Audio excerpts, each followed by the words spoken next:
What happens when a flight attendant, filled with arrogance and prejudice, decides to humiliate a passenger in the most public way imaginable? She picks the wrong woman. She spots a black woman in first class, assumes she doesn't belong, and in a shocking act of disrespect, throws her boarding pass on the floor. What she doesn't know is that the woman she just tried to put in her place is Dr. Evelyn Reed, a powerful CEO. And not just that. Dr. Reed is also an undercover Federal Aviation Administration inspector on a surprise audit, meticulously documenting every single violation. The flight is long, and karma is about to be served at 35,000 feet. The air in the exclusive first-class lounge at John F. Kennedy International Airport was thick with the scent of expensive perfume, freshly brewed coffee, and the quiet hum of self-importance. It was a symphony of hushed phone calls, the soft clicking of laptop keys, and the clinking of porcelain against saucers. Dr. Evelyn Reed, however, was an island of stillness in this sea of motion. Dressed in a tailored yet comfortable charcoal gray travel suit, she sat not with a laptop, but with a well-worn paperback novel. Her hair was styled in intricate locks, adorned with subtle silver cuffs that caught the light. To the casual observer, she was simply a well-dressed woman enjoying a moment of peace before her flight. This calculated anonymity was her greatest asset. Evelyn was the CEO of an innovative biotech firm, a company she had built from the ground up, shattering glass ceilings with a quiet determination that often left her competitors bewildered. But today, she wasn't just Dr. Reed, the CEO. She was Inspector Reed, agent number 714 of the Federal Aviation Administration, operating under the highly secretive Phantom Rider program. This program deployed high-level inspectors, disguised as everyday passengers, onto random flights to conduct live, unannounced audits of airline safety, security, and service compliance. It was the ultimate test, catching an airline and its crew in their natural habitat, stripped of the pre-planned perfection of a scheduled inspection. Her flight was American Airlines Flight 221, non-stop from JFK to San Francisco, a lucrative, high-profile route frequented by tech moguls, venture capitalists, and celebrities. It was also a route that had, in recent months, seen a spike in customer complaints ranging from minor service infractions to more serious allegations of crew misconduct. Evelyn's job was to observe, to document, and to be invisible. As boarding for first class was announced, Evelyn slipped her book into her leather tote bag, gathered her things, and made her way to the gate. She presented her digital boarding pass and her ID to the gate agent, who offered a professional, if slightly weary, smile. "Enjoy your flight, Dr. Reed." "Thank you," Evelyn replied, her voice warm and steady. She stepped onto the jet bridge and into the aircraft, where she was met by the cabin crew. A senior flight attendant, a man with silver hair and a kind face, greeted her warmly. "Welcome aboard. Can I help you with your seat?"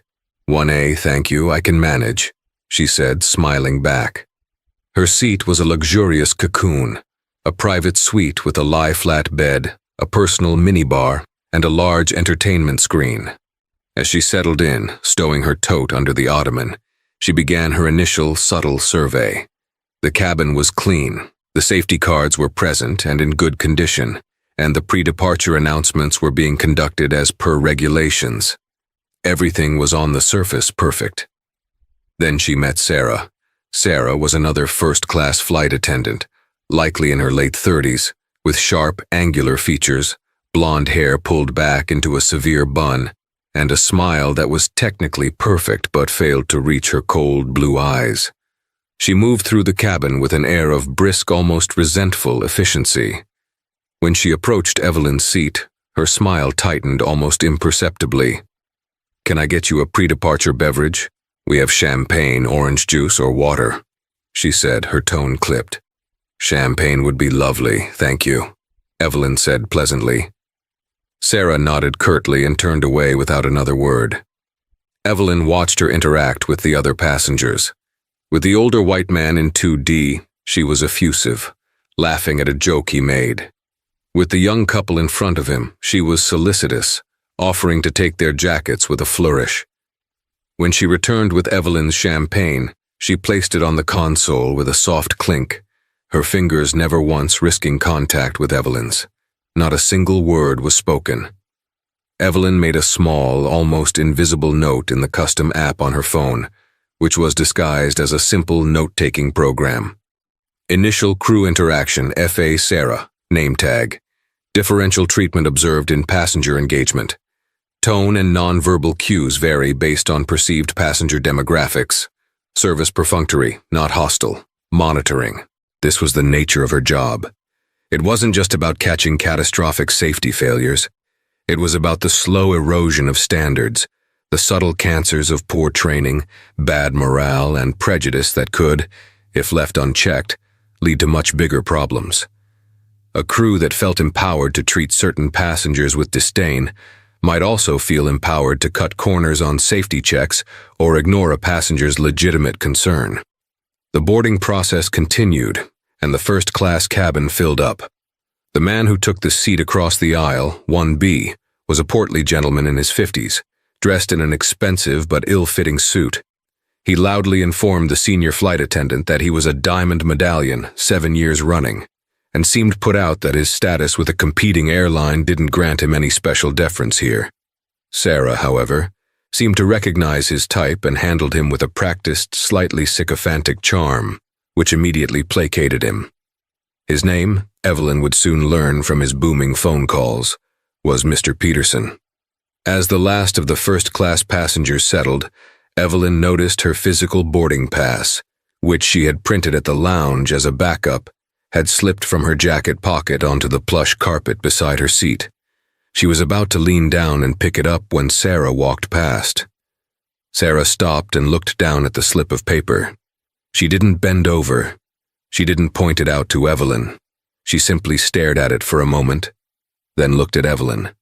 Her expression was one of profound theatrical annoyance, as if Evelyn had intentionally thrown garbage onto her pristine floor. "You dropped this," Sarah said. Her voice wasn't loud, but it cut through the cabin's low hum. Evelyn, maintaining her composure, met her gaze. "Oh, thank you for noticing. It must have slipped." She began to unbuckle her seatbelt to retrieve it. "We need to keep the cabin clear," Sarah stated, her tone now carrying a clear note of admonishment, as if speaking to a recalcitrant child. Before Evelyn could even respond, Sarah bent down, not with any grace, but with a stiff, resentful motion.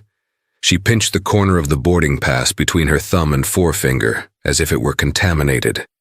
And then, the moment that shifted the entire flight from a routine observation to a critical incident happened. Instead of handing it to Evelyn, Sarah held it for a beat, her eyes locked on Evelyn's. Then, with a flick of her wrist so deliberate it could only be interpreted as an act of pure contempt, she didn't drop the boarding pass into Evelyn's outstretched hand. She tossed it. The paper fluttered, a flimsy, undignified leaf, and landed not on the console, not on Evelyn's lap, but on the floor right on top of Evelyn's expensive leather shoes. The cabin, for a split second, seemed to hold its breath.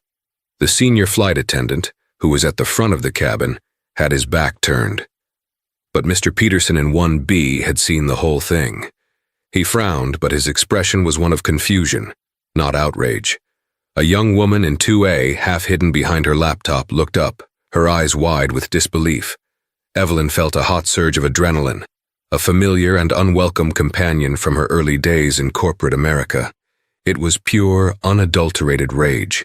It whispered in her ear, urging her to rise from her seat, to unleash the full force of her authority and status on this woman, to make a scene that would scorch the memory of this flight into Sarah's mind forever.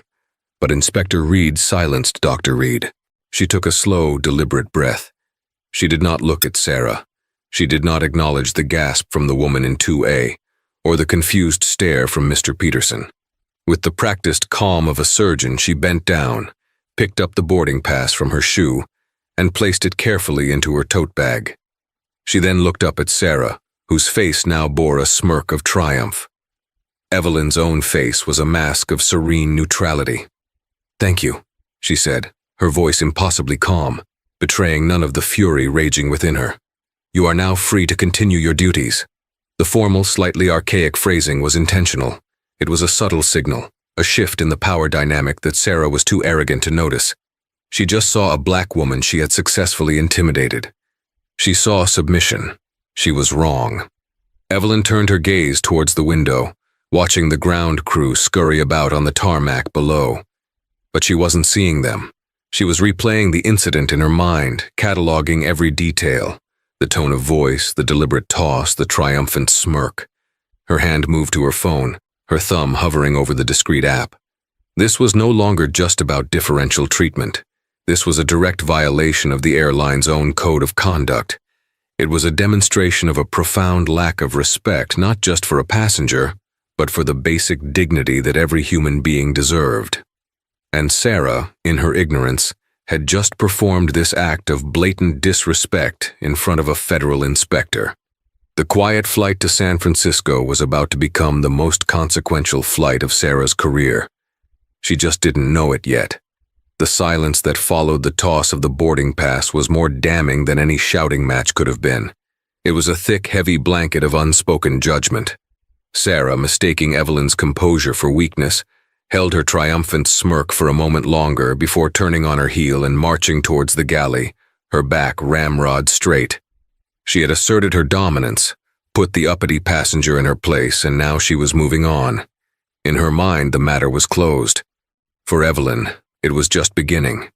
The initial fiery spike of adrenaline had subsided, replaced by an icy, methodical calm. This was what she was trained for. The Phantom Rider program wasn't about emotional reactions. It was about objective assessment and the unwavering enforcement of federal standards. An emotional outburst would invalidate her report, turning a critical compliance failure into a mere he said, she said passenger dispute. Evelyn would not give Sarah that escape route. She picked up her phone. Under the guise of checking her emails before takeoff, she opened the secure FAA app. Her fingers moved swiftly across the screen, her mind translating the raw emotion of the encounter into the cold, precise language of a federal report. Incident log, AA 221, JFK SFO date, current date, Inspector, Agent 714, Read E. Subject, Flight Attendant Sarah. Name tag visible, surname pending crew manifest cross-reference. Time, 9:15 EST, boarding. Event, description, subject FA. Sarah identified a personal item, paper boarding pass belonging to Inspector on the floor of the cabin near seat 1A. Subject addressed Inspector in a tone that was audibly admonishing and unprofessional. Inspector acknowledged and began to retrieve the item. Subject intervened, picking up the boarding pass. Subject then, with clear and deliberate intent, tossed the boarding pass onto the floor at the inspector's feet. The action was not accidental. It was performed with a clear, non-verbal expression of contempt. Witnesses: asterisk passenger in 1B, male, Caucasian, approx 50s, later identified verbally as Mr. Peterson. Initial reaction: visible confusion, asterisk passenger in 2A, female, Caucasian, approx 20s. Initial reaction: visible shock, disbelief. Other crew members not in immediate vicinity. Initial assessment: this action constitutes a severe breach of American Airlines' own published Customer First Principles and Code of Conduct. Furthermore, the act of intentionally throwing an object at a passenger, however small, can be interpreted as an act of aggression, creating a hostile and intimidating environment within the cabin. This is not merely a service failure, it is a potential safety issue. A crew member exhibiting such poor impulse control and targeted hostility cannot be trusted to perform safety-sensitive duties effectively under pressure. Recommendation: continued observation of FA Sarah for the duration of the flight. All interactions to be logged.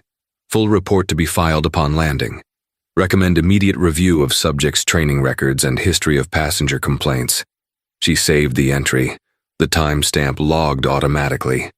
The act of documenting, of transforming the personal insult into professional evidence, was cathartic.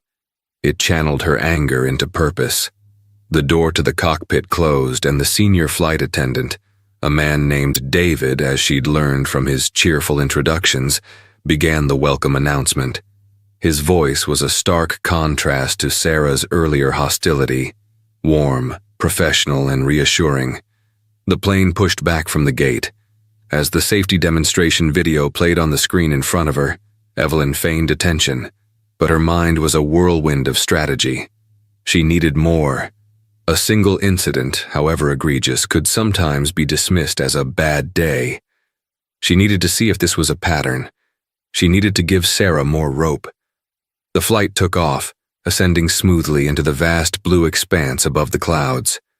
Once they reached cruising altitude, the seatbelt sign pinged off and the cabin crew began their service. David was the first to emerge, offering drink refills and warm nuts with a genuine smile. When he reached Evelyn, he was perfectly gracious. "Dr. Reed, can I get you another glass of champagne to celebrate our on-time departure?"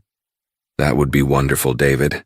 Thank you," she replied, making a point to use his name. It was a small gesture, but in the world of service, it was a sign of respect he clearly appreciated. A few minutes later, Sarah emerged from the galley pushing the main meal service cart. Her movements were still sharp and aggressive. When she reached Mr. Peterson in 1B, her demeanor shifted instantly. "Mr. Peterson," she cooed, "I made sure to save you the pan-seared salmon. I overheard you on the phone saying you were trying to eat healthier." Peterson puffed up with self-importance. "Well, look at that. Someone who actually pays attention. Thank you, my dear. That's real service." He beamed at her, then cast a brief, almost pitying glance over at Evelyn, as if to say, "See, this is how you get treated when you're important." Evelyn watched the exchange without a flicker of emotion. She made another mental note. The blatant favoritism was unprofessional, but it was Sarah's next move that truly solidified the pattern of behavior. When she arrived at Evelyn's seat, the syrupy sweetness vanished. "Chicken or pasta?" she asked, her tone flat. Her eyes focused somewhere over Evelyn's shoulder. "I'll have the chicken, please," Evelyn said. Sarah plated the meal without a word. As she placed the tray onto Evelyn's console, she accidentally sloshed a small amount of the accompanying red wine from the glass onto the pristine white napkin. It was a tiny amount, a few dark red drops, but the way she did it, a quick, almost imperceptible jerk of her hand, felt anything but accidental. "Oops," Sarah said, the word dripping with insincerity. She made no move to replace the soiled napkin. She simply looked at Evelyn, a challenge in her eyes. "What are you going to do about it?" This was the moment. Evelyn could have called her out. She could have demanded a new napkin, pointing out the mistake. It would have been a reasonable request, but Inspector Reed knew better. An open confrontation now would put Sarah on the defensive. She would become cautious, guarded for the rest of the flight. Evelyn needed her to feel comfortable, to feel arrogant, to believe she was utterly untouchable. So Evelyn simply picked up the stained napkin. She folded it neatly to hide the red drops and placed it in her lap. She looked up at Sarah, offered a small, polite smile and said, "No problem at all, it happens." Sarah's eyes widened slightly. She was clearly bewildered by the lack of reaction. She had been spoiling for a fight, hoping to provoke Evelyn into an outburst that would justify her contempt. Evelyn's calm refusal to engage seemed to frustrate her more than any angry words could have. Muttering something under her breath, Sarah moved on to the next passenger. Evelyn picked up her fork and began to eat the perfectly cooked chicken. It tasted like victory. Each bite was a reminder of her own self-control, a testament to her ability to play the long game. The wine-stained napkin sat in her lap, a small red piece of evidence. On her phone, she added another entry to the log. Incident Log Addendum, 11:30, EST Meal Service, subject, FAA Sarah displayed overt favoritism towards passenger in 1B. Interaction with inspector was clipped and dismissive. Subject deliberately spilled wine on inspector's napkin and offered a disingenuous apology with no attempt to rectify the issue. This act appears to be a calculated passive-aggressive attempt to provoke a negative reaction. Inspector did not engage, opting to continue observation of subject's unmodified behavior. She leaned her seat back, the gentle hum of the engines a soothing backdrop to her work. She was building a case brick by brick, fact by fact, Sarah thought she was playing a simple game of power against a lone passenger she had deemed insignificant. She had no idea she was playing against the house, and the house always wins. The flight was less than 2 hours in. There were still 4 more to go. Evelyn settled in, a predator waiting patiently for her prey to make one final, fatal mistake. The middle hours of a long-haul flight exist in a strange, timeless bubble. The cabin lights are dimmed, the window shades are drawn, and most passengers retreat into a cocoon of movies, music, or sleep. It is during this quiet lull that the character of a cabin crew truly reveals itself. With the initial flurry of service over, some crews relax into a state of attentive calm, while others let their guard down entirely. Evelyn remained awake, her senses on high alert. She had declined a second glass of wine, wanting her mind sharp and her observations untainted. She watched as Sarah and David moved through the cabin, their contrasting styles becoming more apparent with every passing hour. David would periodically walk the aisle, his eyes scanning for any passenger who might need something, offering water with a quiet, unobtrusive politeness. Sarah, on the other hand, spent most of her time huddled in the forward galley, chatting animatedly with another flight attendant. Their laughter, sharp and loud, occasionally pierced the tranquil atmosphere of the cabin. To Evelyn, it was another sign of unprofessionalism, a disregard for the resting passengers. It was during one of David's quiet walkthroughs that the situation took its next dramatic turn. He stopped by Evelyn's seat, noticing she was awake. "Dr. Reed, can I get you anything? Some water, a snack perhaps?" he asked in a near whisper. "Some sparkling water would be wonderful, thank you, David," she replied warmly. David smiled and headed to the galley. Evelyn could hear the low murmur of his voice, followed by Sarah's distinctly sharper tone. A moment later, David returned, a glass of sparkling water in hand, but his professional smile was strained. There was a faint flush on his cheeks. "Here you are, doctor," he said, placing it down. "Is everything all right, David?" Evelyn asked, her voice gentle but probing. He hesitated, clearly conflicted. "Just a small disagreement about service protocols," he said vaguely. "Please enjoy." He gave a tight nod and quickly retreated. Evelyn knew exactly what had happened. Sarah had likely admonished him for providing on-demand service when it wasn't a scheduled service time, asserting her seniority or a twisted interpretation of the rules. It was a classic power play, and another piece of the puzzle. Sarah wasn't just prejudiced against certain passengers. She was a bully to her own colleagues. Just then, Mr. Peterson, the man in 1B, stirred from his nap. He stretched, grunted, and pressed his call button. The light pinged on, and after an uncomfortably long delay, Sarah emerged from the galley, her face a mask of annoyance. "Yes?" she asked, her tone making it clear that the interruption was an imposition. "I need a refill on my scotch," Peterson demanded, holding up his empty glass. "And go easy on the ice this time." Sarah's entire demeanor changed in a flash.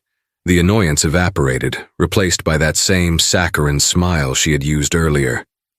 "Of course, Mr. Peterson, right away. Can I bring you a warm towel as well?" "Now that's what I'm talking about," he boomed, clearly pleased. As Sarah turned to fulfill his request, her eyes swept over Evelyn. She saw Evelyn watching the exchange, and her expression soured instantly. It was a look of pure venom, as if Evelyn's mere act of witnessing her sycophantic behavior was an offense. It was at this point that Mr. Peterson, feeling expansive and emboldened by the preferential treatment, decided to weigh in. He leaned across the aisle towards Evelyn, lowering his voice to a conspiratorial grumble.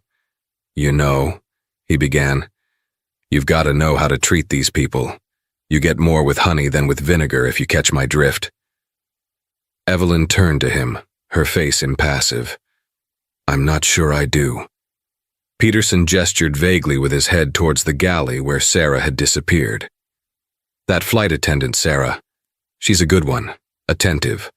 But you were giving her a real hard time earlier, at the beginning of the flight." Evelyn's blood ran cold. A hard time. She had been the model of restraint. "I'm sorry," she said, her voice dangerously quiet. "I don't recall giving anyone a hard time. "Oh, come on," Peterson scoffed, waving his hand dismissively.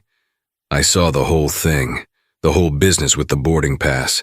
You had this look on your face like you expected her to get on her knees to pick it up for you. She was just trying to do her job, keep the plane tidy, and you got all offended. I saw her face after she walked away. You really upset her." It was a masterclass in gaslighting. He had witnessed the same event she had, but his own biases had completely rewritten the narrative. In his world, a competent blonde flight attendant was the hero, and a silent, stoic black woman was the aggressor. He hadn't seen disrespect. He'd seen a justified reaction to a perceived slight. Evelyn felt a profound sense of exhaustion wash over her, deeper than any physical fatigue.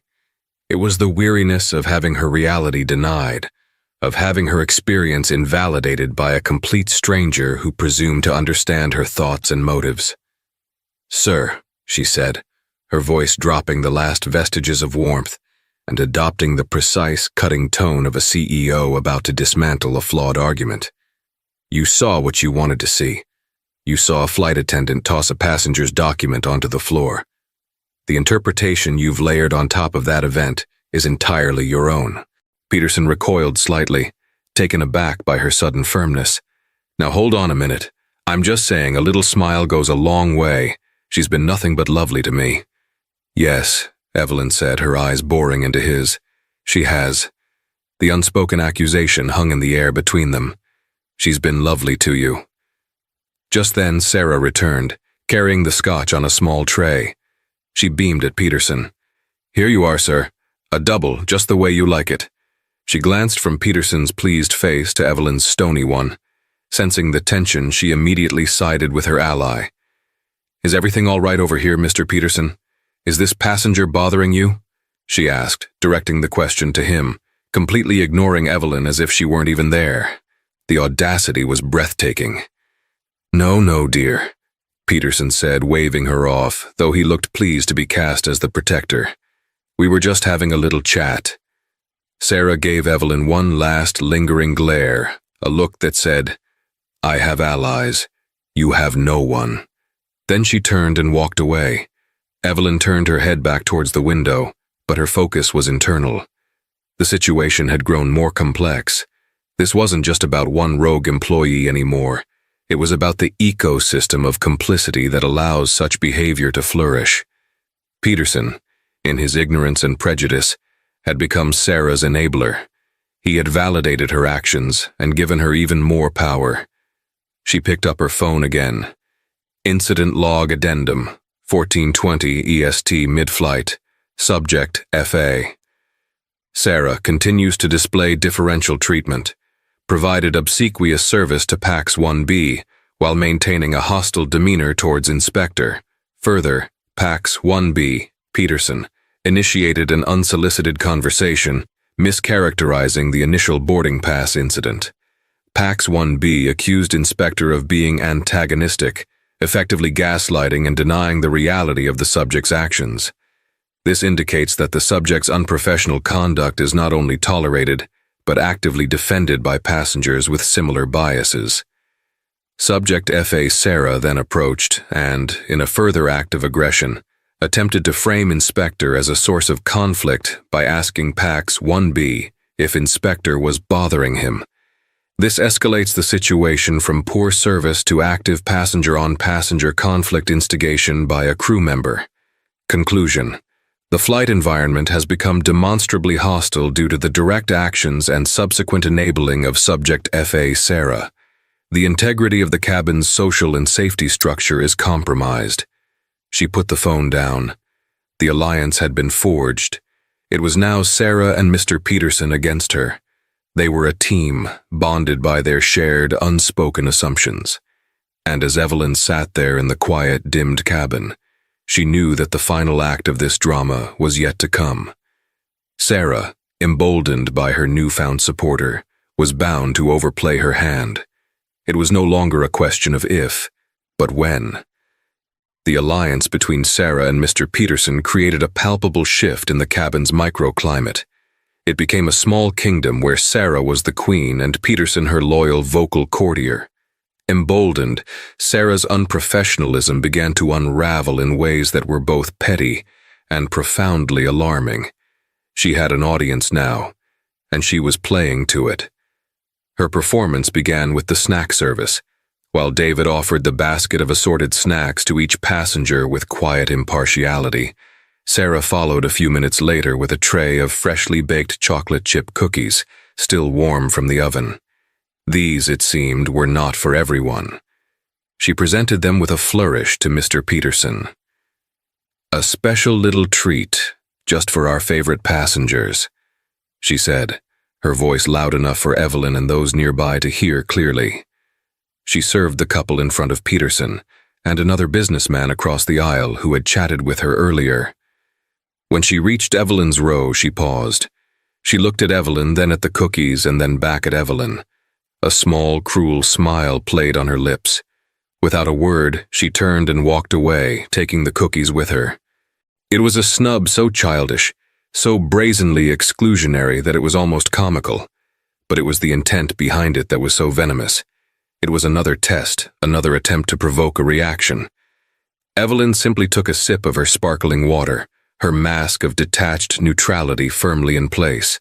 Beside her, she saw the young woman in seat 2A, the one who had gasped during the boarding pass incident, shake her head in quiet disgust. She had noticed. The silent witnesses were growing. Evelyn logged it. Deliberate and targeted exclusion from an amenity offered to other passengers in the same cabin class. Action performed to cause humiliation. The next stage of Sarah's campaign was auditory. She resumed her loud conversation in the forward galley, but this time the topic was clearly chosen for Evelyn's benefit. Her voice carried sharp and clear. "You just wouldn't believe the sense of entitlement on some people," Sarah said loudly.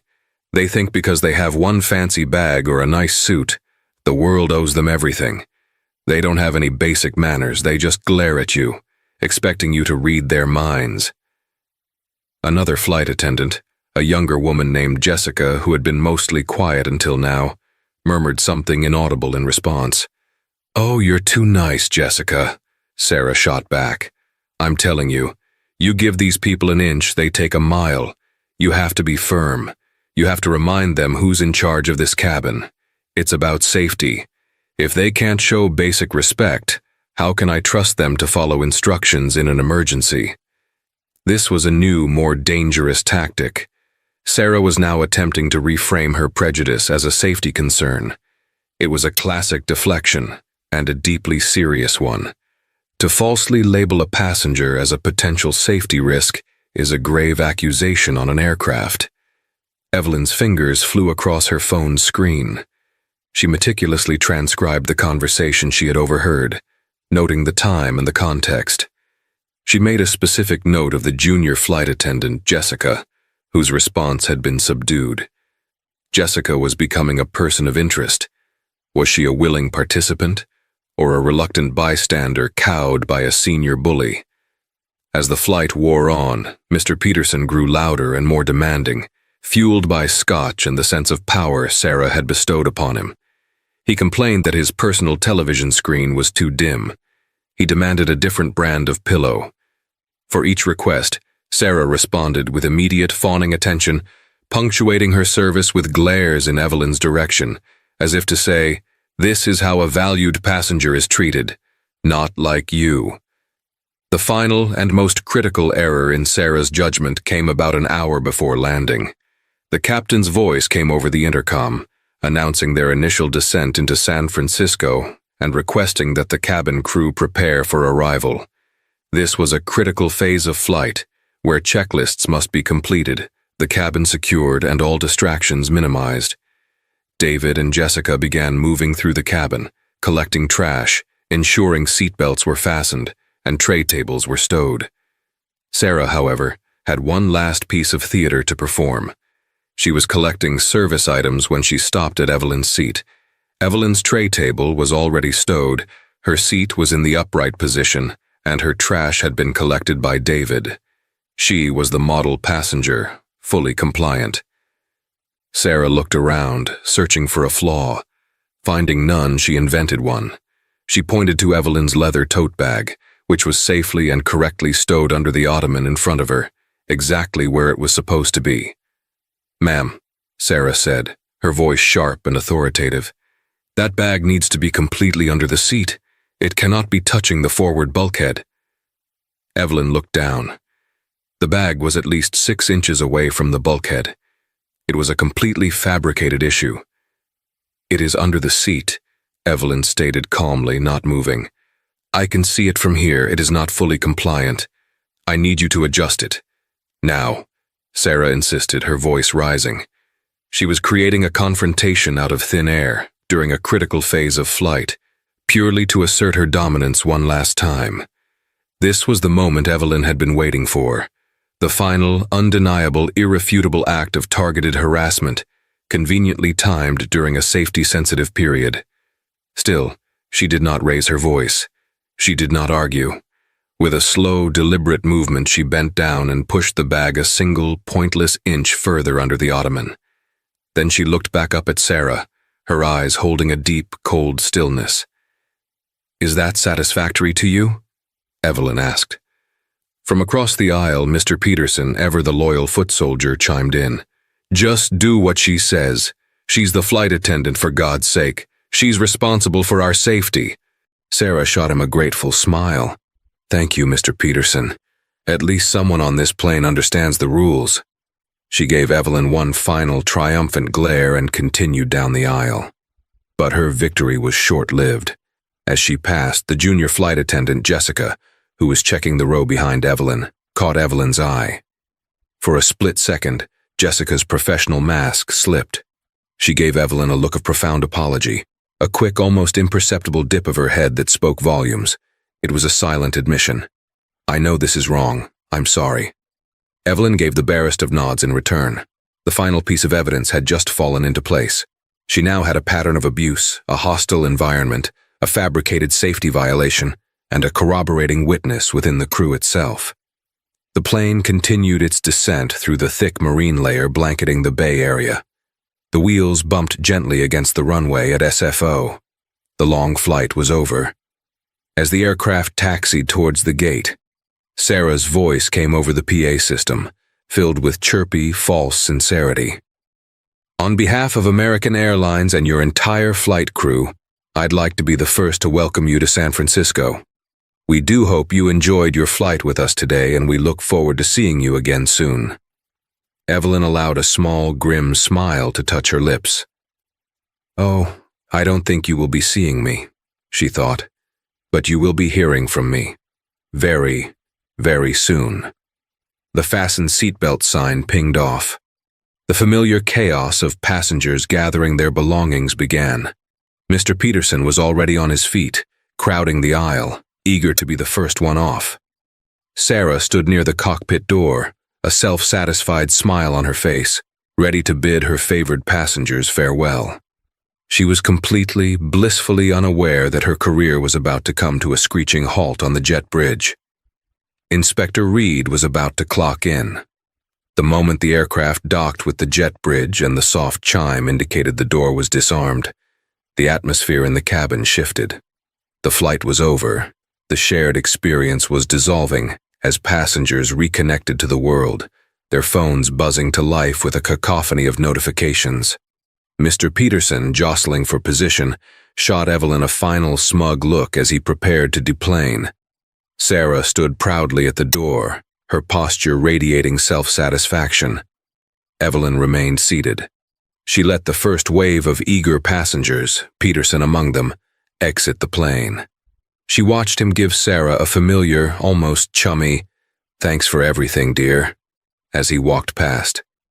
Then, as the flow of passengers thinned, Evelyn calmly gathered her tote bag.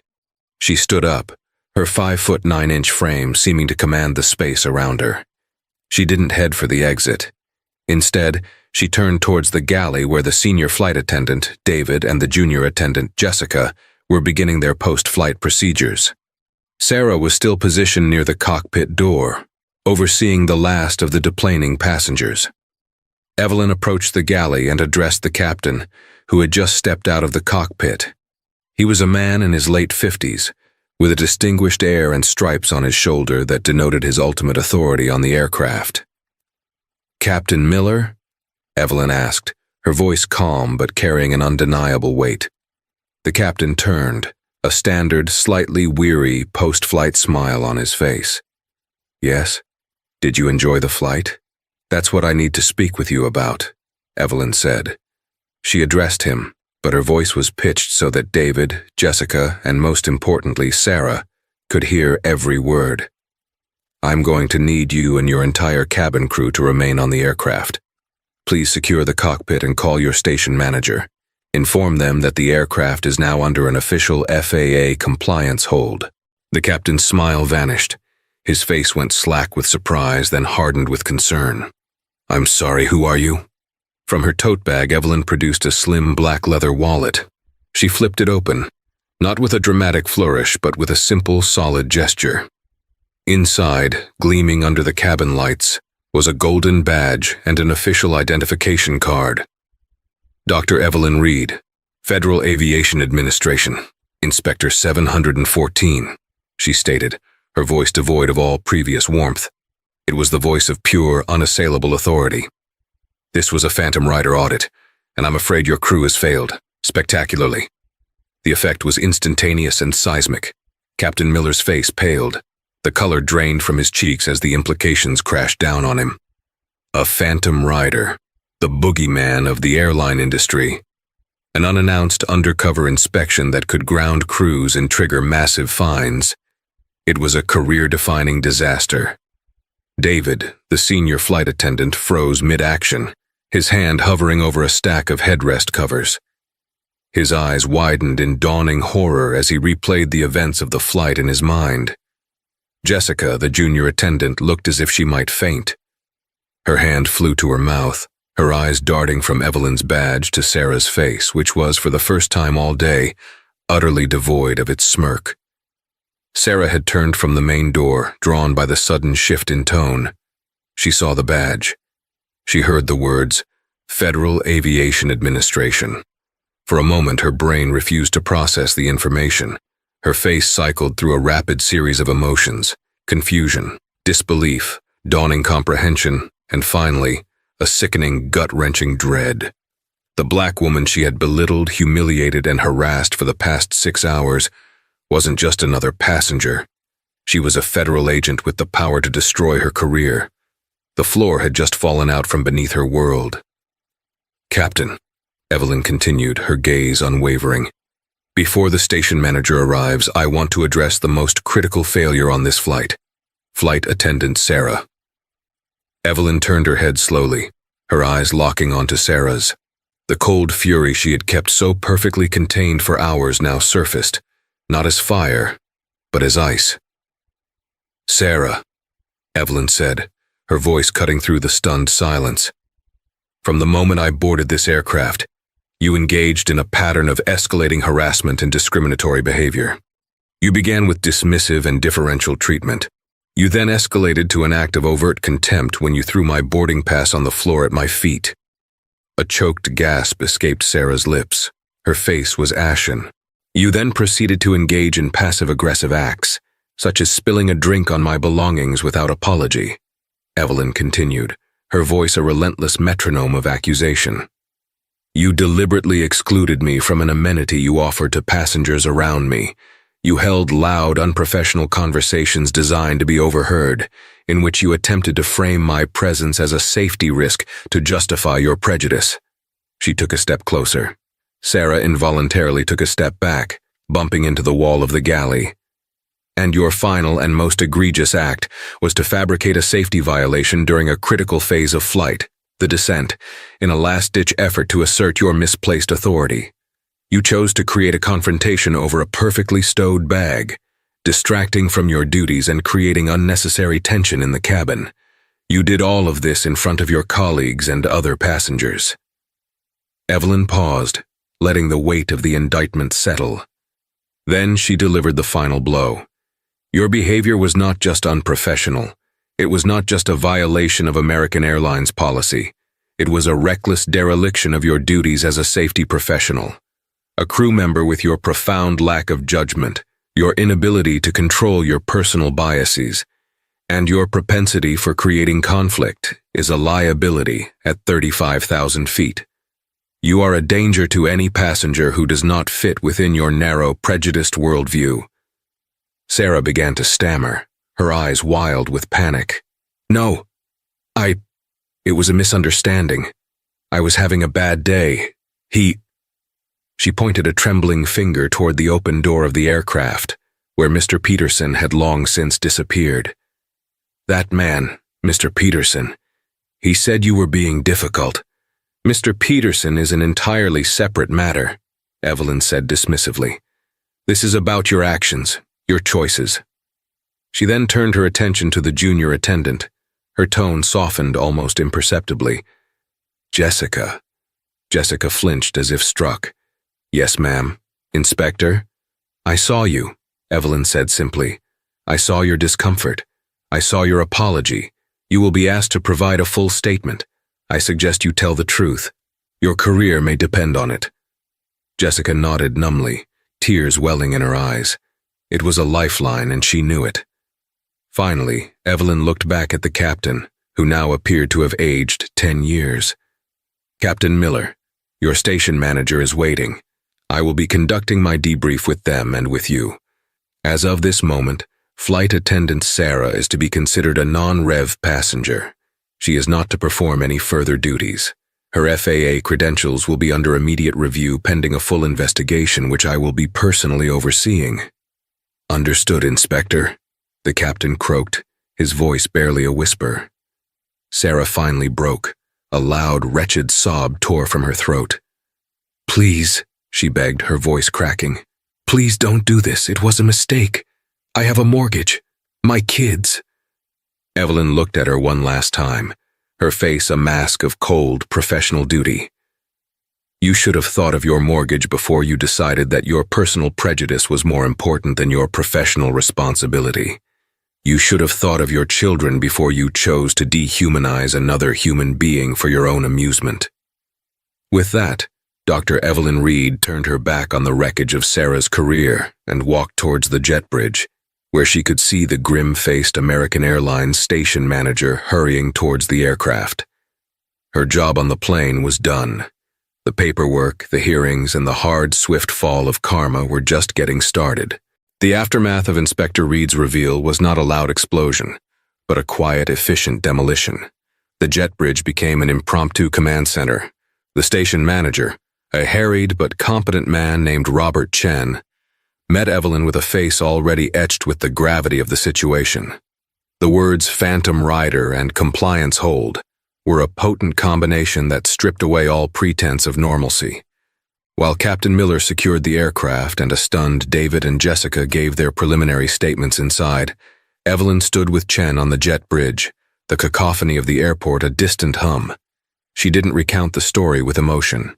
She recited facts from her log, her voice the cool, dispassionate instrument of federal oversight. The initial incident of the boarding pass logged at 9:15 EST. The passive-aggressive meal service incident, 11:30 EST. The overheard conversation attempting to frame me as a safety risk, 14:20 EST. The fabrication of a carry-on violation during final descent, 16:45 PST. With each logged item, Chen's expression grew grimmer. He had printouts of the crew manifest and service records in his hand. Flight Attendant Sarah Jenkins, he said, reading the name. 15 years of service. A few minor passenger complaints over the years, but nothing that raised a red flag. Nothing like this. Red flags are often ignored until they're on fire, Evelyn replied coolly. Your internal review system failed to detect a pattern, or worse, it tolerated it. This will be a part of my final report. This isn't just about one employee, Mr. Chen. It's about the corporate culture that allowed her to feel comfortable enough to act this way. Inside the plane, Sarah Jenkins had collapsed onto a passenger seat, her sobs now quiet, desperate whimpers. The arrogance had shattered, leaving behind a terrified, broken woman who could finally see the abyss she had dug for herself. Captain Miller, under direct orders from Evelyn, had formally relieved her of duty. She was no longer a flight attendant. She was just a passenger who would be escorted off the property. The hard karma, as it's often called, was swift and merciless, precisely because it operated not on emotion, but on the unyielding mechanics of regulation and corporate liability. The fate of Sarah Jenkins. Sarah was immediately placed on unpaid administrative leave. Evelyn's report, filed within 24 hours, was a meticulously documented 15-page account of the flight, complete with time-stamped logs, witness corroborations from Jessica, and a scathing analysis of the safety implications of Sarah's behavior.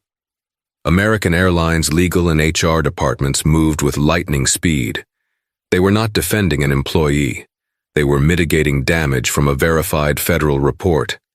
Sarah was called to a formal hearing at their corporate headquarters in Fort Worth, Texas.